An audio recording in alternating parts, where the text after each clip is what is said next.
Oi, eu sou Raquel, eu sou professora de filosofia aqui na Escola Municipal de Vida Nova. Trabalho aqui há 12 anos e venho realizando desde 2019 o Ateliê de Filosofia na escola, que é o projeto que eu desenvolvi no mestrado em Gestão e Tecnologias Aplicadas à Educação na UNEB.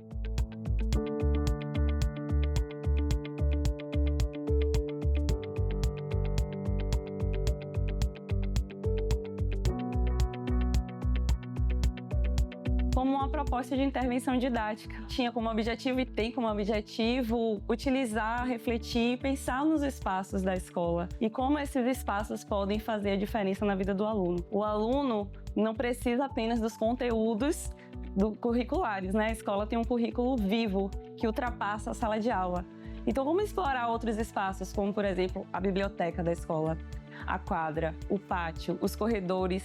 Os estudantes são convidados a criarem, né? A serem filósofos, a serem artistas, a refletirem sobre si mesmos e sobre esse espaço da escola. O Ateliê de Filosofia, ele surgiu a partir da minha própria experiência como artista amadora, que eu venho do teatro e eu também trabalho com as questões das artes visuais, da fotografia, da animação. Eu participei de alguns ateliês, como o Ativa Ateliê, participei de muitas oficinas e essas oficinas elas foram me inspirando a trazer para a escola essa coisa do criar, porque muitas vezes a escola ela fica enrijecida na sala de aula, como se só existisse aprendizagem na sala de aula.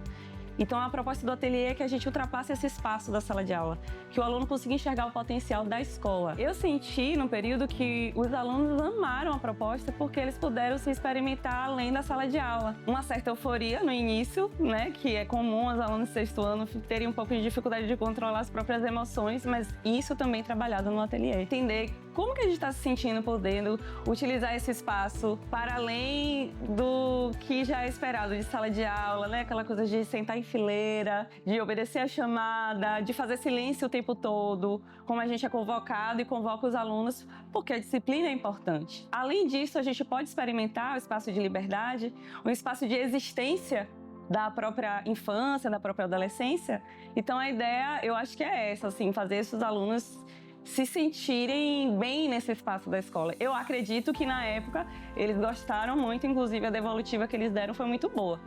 Na época eu estava de licença para estudo, né? Consegui essa conquista junto com as prof e outros professores. Então eu estava um ano afastada da escola, então eu retornei, convoquei os alunos, me apresentei novamente, principalmente aos alunos do sexto ano que ainda não me conheciam, e a recepção foi ótima.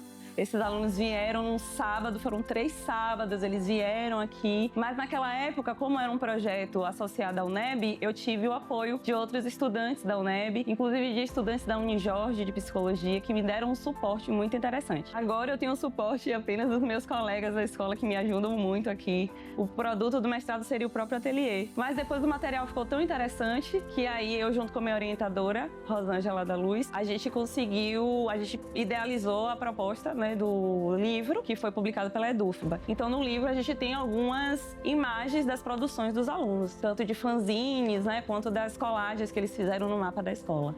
É um livro que pode ser utilizado por tanto estudantes quanto professores. Aqui também mostra como é que se produz o fanzine, o processo de construção de um fanzine, né, tem um passo a passo, que foi um dos alunos que construiu. Eu nunca desmereço um professor de escola pública, porque só quem vive essa realidade sabe. A gente dá o sangue nessa escola, nas escolas públicas do país, né?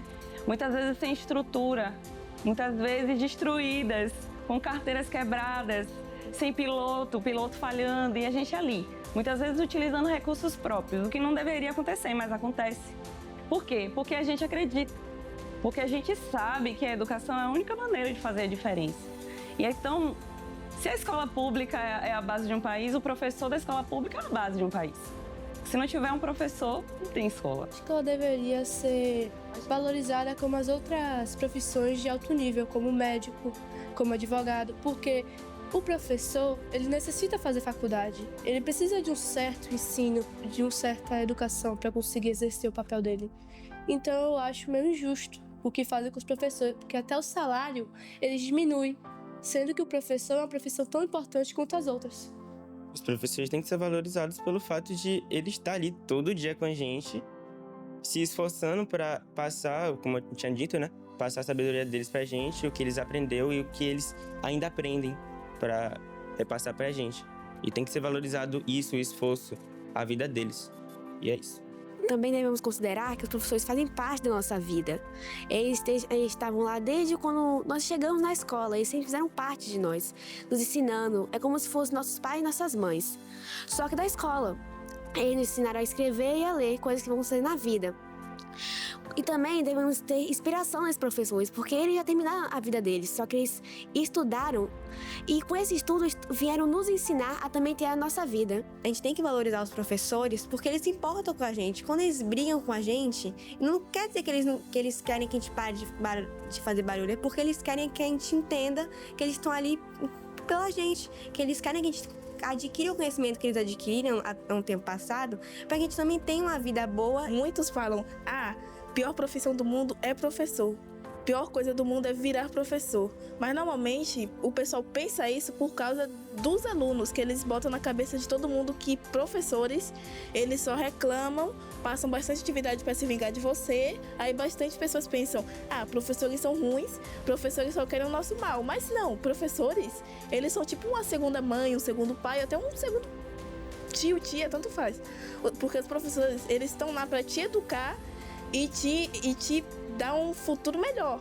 Também é bem difícil, porque imagina lá, você tá todo dia, não conseguir fazer nada direito na sua casa, não conseguir cuidar do seu filho, filha, porque você tem que planejar as aulas, ir pra escola, aí quando chegar lá tem um monte de criança, ou adolescente, ou se duvidar até bebê assim pequeno, fazendo bagunça, não respeitando, falando mal do professor, porque o professor faz o trabalho dele, que é ensinar os alunos, né, para ter um futuro melhor. O tempo, algo irreparável, não dá para recuperar. Se você o perde, além de ser impiedoso com a vida, pois por causa deles morremos, mas também por causa deles nascemos.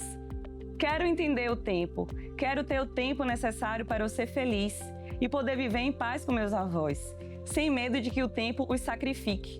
Só quero viver com pessoas que eu amo, sem medo que o tempo acabe, porque ele acaba, para todo mundo um dia. Por favor, se o tempo for algo ou alguém, se explique. Só quero saber por que tu fazes isso, tempo. Por isso, aproveite seu tempo.